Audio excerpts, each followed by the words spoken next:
For sure, nagustuhan mo yung couple accounts. And for sure, mas maganda yung kikitain mo kapag nag-couple accounts ka. Pero what if gusto mo couple accounts, pero limited ba yung budget mo? At kulang yung pera mo? Guys, good news. Pwede kang mag-couple accounts at pwede kang makabuo ng 15 accounts nang hindi mo inilalabas yung buo na 194,700 pesos. Paano po yon? Para po siyang ganito. Example, yung budget mo, good for 4 accounts lang.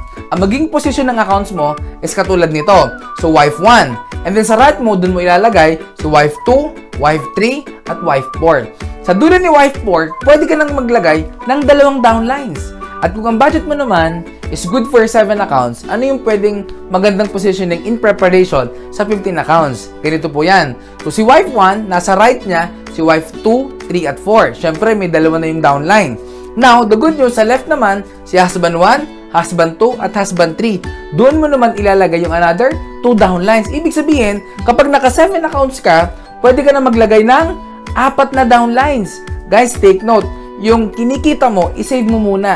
Upang sa ganon, mabuo mo yung 15 accounts mo or couple accounts mo. Guys, alam niyo po, napakarami na po naging successful na couple dito sa AIM Global. Who knows, 1 to 2 years from now, ikaw naman yung sunod na couple. Kayo naman ang sunod na couple na magiging milyonaryo dito sa Alliance in Motion Global.